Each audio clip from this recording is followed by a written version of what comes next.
Hello, everyone, and welcome to Midnight Movie Maniac, Season 2. Well, Episode 2. Yeah, see how there's a season gap of like 6 years? Apologize. Um, but we're back.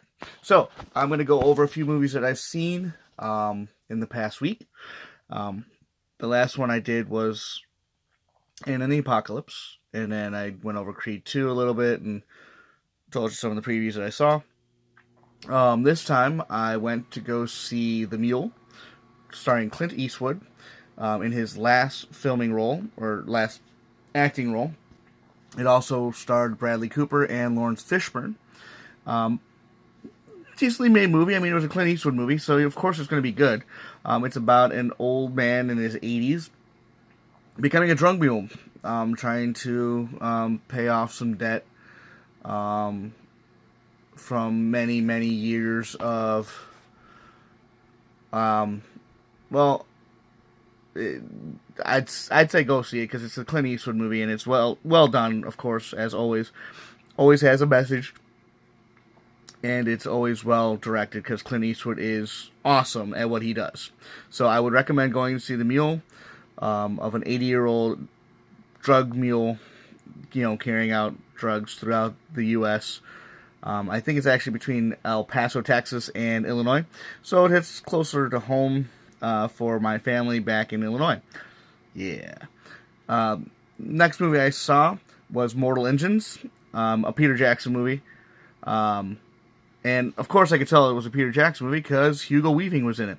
If you don't remember, Peter Jackson also did Lord of the Rings, and Hugo Weaving was the main elf, or King Elf, in the Lord of the Rings franchise. So, go figure. Didn't see that one coming.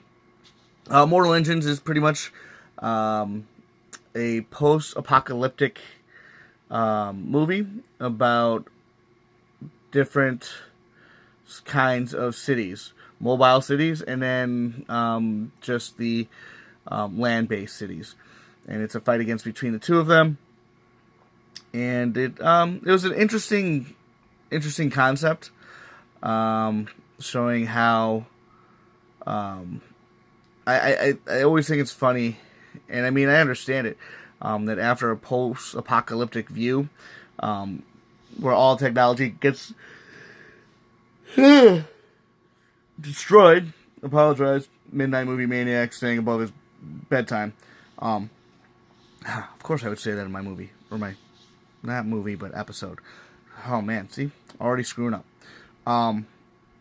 But yeah, it's funny how when you do a post-apocalyptic movie, all the technology is gone and we go back to the basics. You would think that even though it's a post-apocalyptic, the technology would still be there. That, destroyed the world. But I don't understand how it goes to everybody fending for themselves and don't want to work together. Well, I mean, I guess that is the American way, or the way of everyone nowadays, is not helping each other out. It's every man for himself, or the survival of the fittest. And I wish I could say that wasn't true, but we all know that to be true. There's very few people that are actually helping out there, people in need, or to help people better themselves.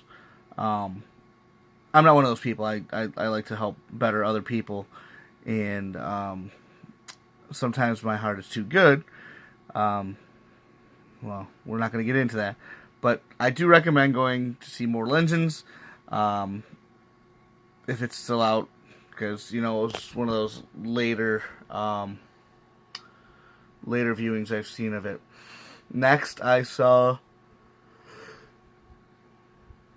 Oh man, whoo! Sorry. I'm not sorry. You should be happy that I'm doing this actual episode, okay? It's getting late. I saw Mary Poppins 2, or The Return of Mary Poppins, with the guy who did Hamilton. I know his name is like Lynn Martin or Morandi.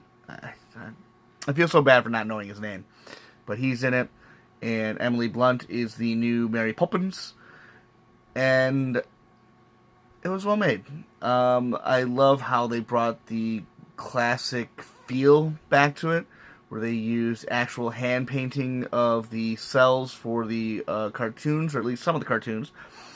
And of course, it always has that purpose of, if it's impossible, anything's possible. So nothing is ever impossible. It brought me to be a kid again, to watch this movie and really, really enjoy it. It brought me to tears a few times. I'm not gonna lie, I'm a man, but at the same time, I'm a really good moviegoer, and I let the movie take what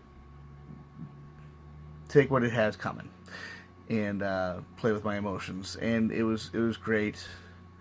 It was great to see Dick Van Dyke making a cameo, and there's one other cameo in there. I'm not gonna say who it is because I really want you guys to see this movie, but it was amazing. And when I heard this voice, I'm like, oh, no way, no way, no way. And it was, and I was like, yes, that was amazing. But I'm not going to say who it is. I know that most likely most of the people out there telling who it is and what they did and all that other good stuff. But yeah. And then I also saw Aquaman today. I know, I saw so many movies this week. And I'm still going to see Bumblebee tomorrow. But Aquaman. DC's trying to get back into the game, trying to get caught up to Marvel. It wasn't bad. You know, I like the concept. I feel like a lot of those guys, the soldiers, look like Metroid, or Samus in her Metroid suit. But graphic wise, it was good. Story wise, I see it. Would I have waited for Justice League to see like all of these other movies? When everybody that's a millennial has a hand in anything, you want to see the finished product first, and then see how to build everybody else up. It's so fucking asinine. Just be patient. What is wrong with people being patient nowadays? To be able to see all these other things. God damn it, why does that always have to do that? Of course, when I want to make a fucking movie, there's got to be some kind of notification, and it's 11:30 at night. Go the fuck to sleep. Arrgh! Sorry. Me ranting. But yeah, so, well-made movie. Millennials are stupid. They should be patient and let them build up all the characters before they do Justice League, instead of introducing them all at once and not giving them any screen time, and you're like, well, who the fuck is this guy? So I highly recommend seeing Aquaman. It was actually well done. I might see it again in a week or so, just so that I can have other people's opinions other than just my own, because all I do is see him alone. Alright, with that being said, I will be seeing Bumblebee tomorrow night. I might not do the actual midnight movie Maniac at that point in time. I might wait to do that to see another movie or two, or I might do it tomorrow night. I don't know. We'll see. So, this is Leo Cozy, or Lenny Kozlowski, whichever one you want to call me. Most people call me Leo Cozy, though, on the internet, so we'll just leave it at that. Leo Cozy, Midnight Movie Maniac. I'm signing off. Make sure you guys get to the movies and make your own memories. Have a nice night.